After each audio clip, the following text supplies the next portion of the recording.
ఒరే రంగా, త్వరగా బయలుదేరు, వర్షం వచ్చేలా ఉంది. నువ్విలా ఇంట్లోనే సర్దుకుంటూ ఉంటే ఈలోపు వర్షం పడి పంటంతా నాశనం అవుతుంది. అబ్బా వెళ్తాలే అమ్మా, నాకు తెలియదేంటి, ఎందుకంత తొందరపడతావు? తొందర పడకపోతే ఎలారా? ఏడాదంతా కష్టపడి పండించిన పంట గంగపాలైపోతే ఏం తింటాం? సరే వెళ్తున్నాలే, ఈ కారువకు సర్ది కట్టావా లేదా? ఇదిగో ఎప్పుడో కట్టించాను, నువ్వు బయలుదేరటమే ఆలస్యం. సరే ఇలా ఇవ్వు, ఇక నేను వెళ్ళొస్తా అమ్మా అని రంగడు బయటికి వెళ్తుండగా గాయత్రి ఎదురుగా వచ్చి నిల్చుంటుంది. గాయత్రి అతని మేనమామ కూతురు. అదే గ్రామంలో సీతాలుకి గురునాథం అనే అన్నయ్య ఉంటాడు. బాగా ధనవంతుడు. అతని ఒక్కగానొక్క కూతురే ఈ గాయత్రి. సీతాలు కుటుంబం పేదవారైనందున గురునాథం ఎప్పుడూ చిన్నచూపు చూసేవాడు. ఎక్కడికి బావా చద్ది కట్టుకుని బయలుదేరావు? ధాన్యమంతా పొలంలోనే ఉంది, చూస్తుంటే వర్షం వచ్చేలా ఉంది. వెళ్ళి ధాన్యం తడిసిపోకుండా చూడాలి, అందుకే వెళ్తున్నాను. నేను కూడా నీతో రానా? ఏంటి వచ్చేది? బయట చూసావా వాతావరణం ఎలా ఉందో? ఉరుములు మెరుపులతో వర్షం వచ్చేలా ఉంది. నువ్వెక్కడికొస్తావు? చూడొత్తా, నేను కూడా వస్తానంటే వద్దంటున్నాడు బావా. వద్దులే అమ్మా గాయత్రి, వర్షంలో తడుస్తావు. మళ్ళీ మీ నాన్నకు తెలిసిందంటే ఎక్కడికెళ్ళావని నీ మీద కోప్పడతాడు. ఇప్పటికే నువ్వు మా ఇంటికి వస్తున్నావని చాలా కోపంగా ఉన్నాడు. మళ్ళీ ఎందుకు గొడవ? ఎందుకత్తా మా నాన్న నీతో మాట్లాడ్డు? నేను మాట్లాడుతున్నా కూడా వద్దంటాడు. మీ నాన్నకి మాలాంటి పేదవాళ్లంటే చులకనగానే ఉంటుందిలేవే. నువ్వేమో బావా బావా అంటూ బావ చుట్టూ తిరుగుతావు. ఈ విషయం అంతా మీ నాన్నకు తెలిసిందనుకో, మమ్మల్ని ఈ ఊర్లో కూడా ఉండనివ్వడు. నాన్న ఒప్పుకున్నా ఒప్పుకోకపోయినా నేను బావనే పెళ్లి చేసుకుంటాను. ఏమోనే, నువ్వేమో వాడి మీద ప్రేమ పెంచుకున్నావు. మీ నాన్నకేమో వాడంటే ఇష్టం లేదు. అంతా భగవంతుడి దయ. సరే అత్తా, నేను మళ్ళీ వస్తాను అని చెప్పి అక్కడ్నుండి వెళ్ళిపోతుంది గాయత్రి. ఇదిలా ఉండగా రంగడు పొలానికి వెళుతుండగా రచ్చబండ దగ్గర కూర్చుని రంగణ్ణి చూసిన గంగయ్య ఇలా అంటాడు. ఓరే రంగా, యాడికి వెళ్తున్నావు? పొలం దాకా వెళ్తున్నామమ్మా. తుఫాన్ లేచిందంటున్నారు.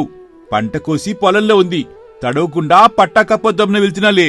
ఎవర్రా నీకు చెప్పింది వర్షం వస్తుందని? ఈసారి ఋతుపవనాలు ఆలస్యం అవుతాయంట, వర్షాలు పట్టడం కష్టమే. నువ్వు చెప్పేది నిజమా మామా? అవునరా, ఇప్పుడే వార్తల్లో చెప్తుంటే విన్నాను. వర్షాలు ఖచ్చితంగా పాడవనే చెప్తున్నారు. అయితే పొలం దాకా పోవడం దండగేనంటావా? అదే కదరా నేను చెప్పేది. అనవసరంగా ఆడి దాకా పోవడం ఎందుకు? ఇలా వచ్చి కూకో, కాసేపు కబుర్లు చెప్పుకుందాం. అలా ఇద్దరూ రచ్చబండ దగ్గర కూర్చొని కబుర్లు చెప్పుకుంటూ ఉంటారు. యారా రంగా, పప్పన్నం ఎప్పుడు పెట్టిస్తావు? ఇదిగో మామా, ఈ మూటలో పప్పన్నమే ఉంది, తింటావా? ఈరోజు అమ్మ భలే రుచికరమైన పప్పు తయారు చేసింది. ఓర్ ఎర్రిబాగులోడా, నేననేది నీ సద్దిలో ఉన్న పప్పు అన్నం కాదురా. పెళ్లి భోజనం ఎప్పుడు ఎడతావని అడుగుతున్నాను. అప్పుడే పెళ్ళేంటి మామా? దానికి ఇంకా సమయం ఉంది. బాగా పంట పండించాలి, డబ్బు సంపాదించాలి, మంచి ఇల్లు కట్టుకోవాలి, అప్పుడు పెళ్లి. అయినా ఇప్పుడు నాకేమంత వయసైందని? అవునరా, నేను ఏనంత నిజమేనా? ఏం విన్నావు మామా? అదేరా, మీ మామ గురునాథం కూతురు గాయత్రి నేను బాగా ఇష్టపడుతుందంట కదా.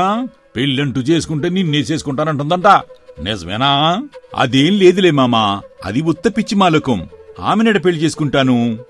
గాయత్రి అటుగా వెళుతూ రంగణ్ణి చూస్తుంది. ఏంటి బావ నువ్వు చేసే పని? పొలానికి పొమ్మంటే ఇక్కడ కూర్చుని పని పాట లేని ఆ గంగయ్యతో ముచ్చట్లు పెడుతున్నావేంటి? నువ్వేం కంగారు పడకు, ఈరోజు వర్షం రాదంట, నేను తర్వాత వెళ్తాలే. ఆహా, ఈయనేవన్నా వాతావరణ శాఖలో పనిచేశాడా వర్షం ఎప్పుడొస్తుందో చెప్పడానికి? అవన్నీ నీకెందుకు, నీ దారిన నువ్వు పో. గాయత్రి వెళ్ళిపోతుంది. కాని ఇంతలో వర్షం మొదలవుతుంది. ఏంటి మామా, వర్షం పడుతుంది? నువ్వేమో పడదని చెప్పావు, నాకు మాత్రం ఏం తెలుసురా? వార్తలో చెప్పిందే నీకు చెప్పాను. కొంప మునిగింది మామా. ఇప్పుడు నేను పొలం కడిగి పోయేసరికి పంటంతా తడిసిపోతుంది. ఈ విషయం మా అమ్మకి తెలిసిందనుకో, నాకు తిండి కూడా పెట్టదు. ఇప్పుడేం చెయ్యాలి? ఎప్పటికైనా త్వరగా వెళ్ళరా, దక్కేంతవరకైనా దక్కుద్ది. రంగడు పొలం దగ్గరికి వెళతాడు. ధాన్యం ముందు నిలబడతాడు. అక్కడ ధాన్యం మీద అప్పటికే పట్టా కప్పి ఉంటుంది. అమ్మయ్యా, ధాన్యం తడవలేదు, ఒక గండం గట్టెక్కింది. లేదంటే ఈరోజు అమ్మ చేతిలో నా పనైపోయింది. ఇంతకీ ఈ పట్టా ఎవరు కప్పుంటారబ్బా? ఇక్కడ చూస్తే ఎవరూ లేరు. హా, ఎవరొకరయ్యుంటారులే పుణ్యాత్ములు. ఈ ఉరుముల మెరుపుల వర్షం చూస్తుంటే ఎక్కడ మీద పిడుగు పడుతుందనని భయంగా ఉంది. త్వరగా ఇంటికి వెళ్లటం మంచిది అని గబగబా నడుస్తూ వెళ్తూ ఉంటాడు. ఇంతలో పక్క నుండి ఇలా వినిపిస్తుంది. బావా! ఏంటి, నా మరదలు గాయత్రి గొంతులా ఉందే? గాయత్రి, ఎక్కడున్నావ్? బావా, ఇటు ఈ చెట్టు కింద. ఏంటి గాయత్రి, ఒక్కదానివి ఇక్కడికెప్పుడొచ్చావు? హా, నువ్వేమో ఆ పని పాట లేని గంగయ్యతో వ్యవహారంలో మునిగిపోయున్నావు. ఇక నీకు చెప్పినా ఉపయోగం లేదని నేనే వచ్చేశాను. నువ్వు ఎంత మంచిదానివి గాయత్రి. ఈ రోజు నువ్వు కాపాడకపోతే అమ్మ చేతిలో నా పనైపోయేది. అయినా పని పక్కన పెట్టి ఆ పనికిరాని ముచ్చట్లలో పడ్డావేంటి బావా? అందుకే అత్తెప్పుడు నేను తిడుతూ ఉంటుంది. అవన్నీ తర్వాత మాట్లాడదాంలే, ముందు వెళ్దాం పదా. ఇప్పటికే చాలా ఆలస్యమైంది. బావా, ఇంతకీ మన పెళ్ళెప్పుడు? త్వరలోనే చేసుకుందాంలే. పంట కూడా బాగా పండింది. ధాన్యం అమ్మగా వచ్చిన డబ్బుతో ఊరంతా పందిరి వేసి అంగరంగ వైభవంగా పెళ్లి చేసుకుందాం. అది కాదు బావా, మా నాన్నేమో నాకు పెళ్లి చేస్తానంటున్నాడు. నువ్వు త్వరగా వచ్చి మా ఇంట్లో మాట్లాడితే ఓ పని అయిపోతుంది కదా.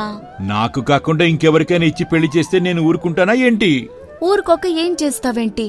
అసలే మీరంటే అగ్గి మీద గుగ్గిలం అవుతాడు మా నాన్న. ఇప్పటికైతే ఏం ఆలోచించలేదు గాయత్రి. ఏదైనా ఆలోచించాక చెప్తాలే. నువ్విలాగే రోజులు గడుపుతూ ఉండు. ఏదో ఓ రోజు నాన్న అన్నంత పని చేస్తాడు. ఆ తర్వాత నీ ఇష్టం. నువ్వేం కంగారు పడకు గాయత్రి, అవన్నీ నేను చూసుకుంటాను కదా. ఇక ఇంటికి వెళ్ళు, మీ నాన్న ఎదురు చూస్తూ ఉంటాడు. సరేలే, రేపు మళ్ళీ కలుద్దాం. అలా ఇద్దరూ నడుచుకుంటూ ఎవరి దారిన వారు వెళ్ళిపోతారు.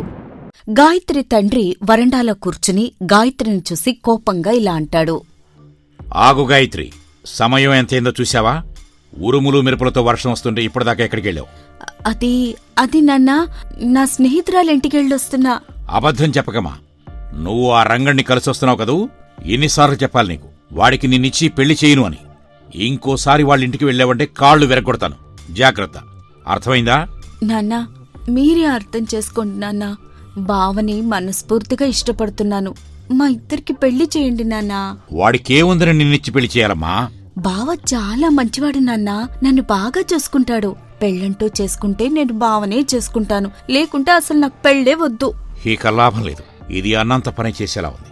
ఏదో ఒకటి చేసి ఈ పెళ్లి జరగకుండా చేయాలి. అరే సూరి, ఇలా రారా. చెప్పండయ్యా. ఈ పిచ్చిది ఆ రంగణ్ణి పెళ్లి చేసుకుని ఏం సుఖపడదామనుకుంటుందో అర్థం కావట్లేదురా. పట్టుమని 1 ఎకరం భూమి కూడా సరిగ్గా లేదు వాడికి. దీన్ని ఎలా మంచిగా చూసుకుంటాడో అర్థం కావటం లేదు. వాళ్ళకి లేకపోయినా మీకు ఉంది కదయ్యా ఒక్కగానొక్క కూతురు. ఉన్నదంతా ఆమెకేగా. పైగా మీకు మేనలుడు కూడాను.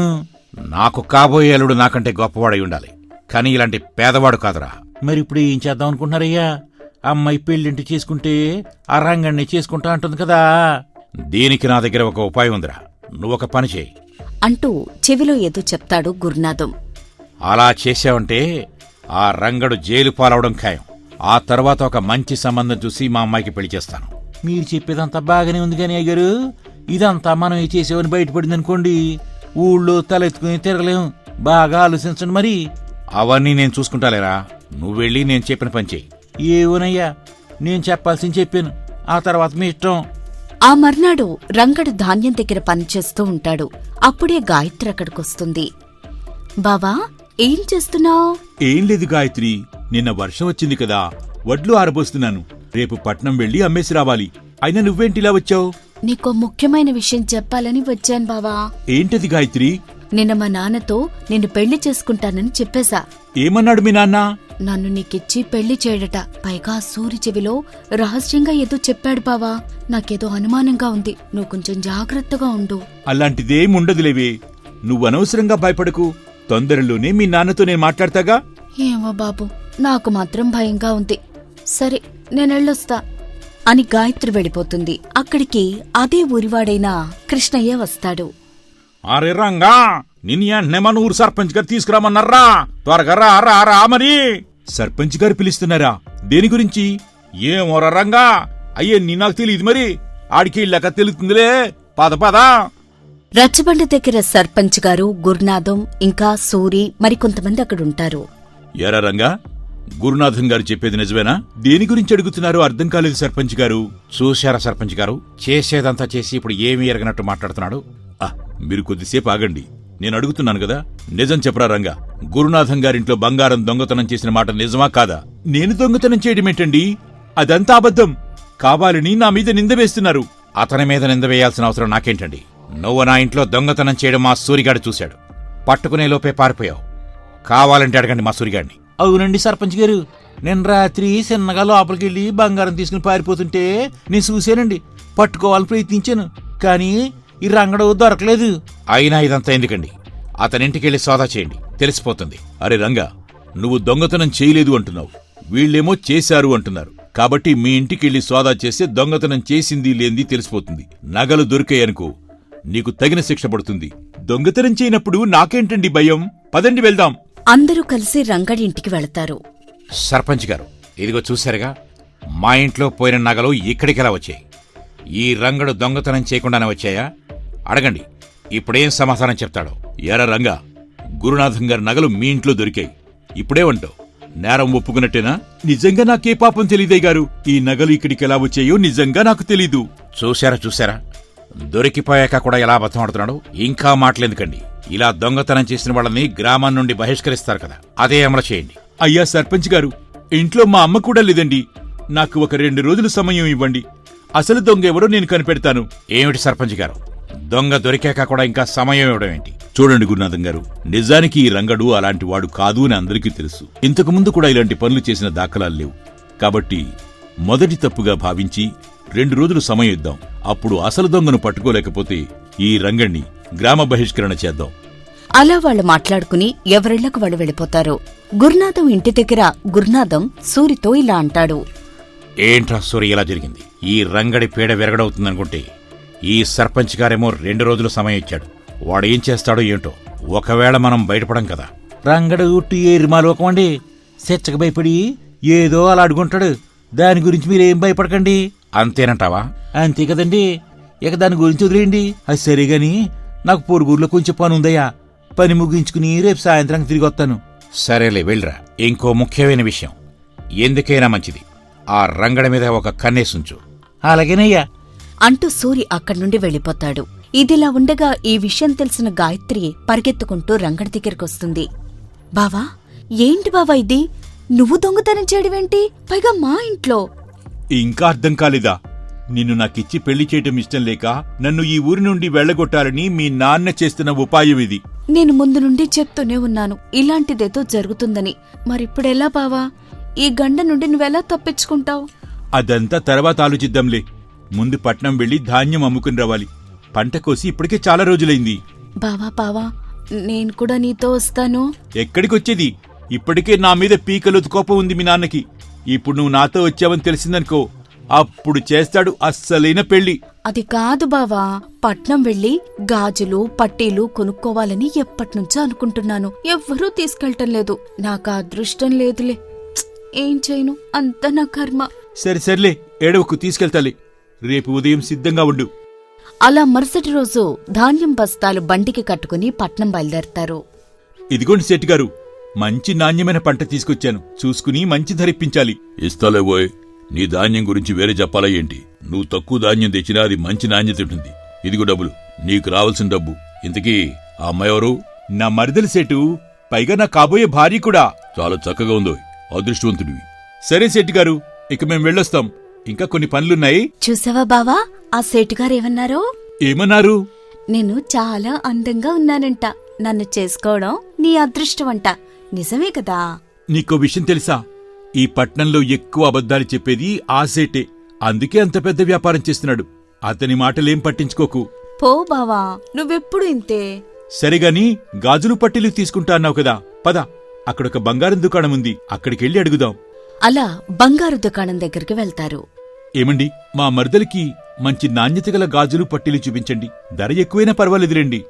అలా రంగడంటుండగా పక్కన ఉన్న గాయత్రి దుకాణమంతా చూస్తూ, బావా అటు చూడు, ఆ నగలు చూడు. అవి చాలా ఖరీదుంటాయి గాయత్రి. అంత డబ్బు మన దగ్గర లేదు. ఈసారికి పట్టీలు గాజులతో సరిపెట్టుకో. అది కాదు బావా, అవి నా నగలే. ఇక్కడికెలా వచ్చాయి? ఏమంటున్నావు గాయత్రి? నీ నగలేంటి? నీలాంటివయ్యుంటాయి. అలాంటివి అన్ని దుకాణాల్లో ఉంటాయి. అంత మాత్రాన్న నీవవుతాయా ఏంటి? అయ్యో బావా, ఇవి నిజంగా నా నగలే. ఏమండి సేటుగారు, ఈ నగలు ఇక్కడికెలా వచ్చాయి? మొన్న ఒకతను తీసుకొచ్చి అవి తన భార్య నగలని డబ్బు బాగా అవసరముందని అమ్మి వెళ్ళాడమ్మా. అంటే అసలైన నగలిక్కడమ్మి నకిలీవి మా ఇంట్లో పెట్టి నా మీద దొంగతనం నింద వేశారన్నమాట. మీరు చెప్పేది నిజమేనండి. అచ్చు ఇలాంటివే నకిలీ నగలు తీసుకువెళ్ళాడు. అయితే ఇది ఖచ్చితంగా సూరిగాడి పని అయ్యుంటుంది. మీ నాన్న దగ్గర నమ్మకంగా ఉంటూ ఎలా మోసం చేశాడో చూడు. పద, వాడి పని చెప్దాం. ఇదిగోండి పట్టీలకు గాజులకు డబ్బులు. అలా ఇద్దరూ బయలుదేరి తిరిగి గ్రామానికొచ్చి సర్పంచ్ గారిని కలిసి జరిగిన విషయమంతా వివరిస్తారు. అందరూ రచ్చబండ దగ్గర సమావేశమవుతారు. ఏరా సూరి, ఏంట్రా నువ్వు చేసిన పని? నిన్నెంతో నమ్మిన గురునాథం గారిని మోసం చేస్తావా? నేనేం చేశాను అయ్యగారు?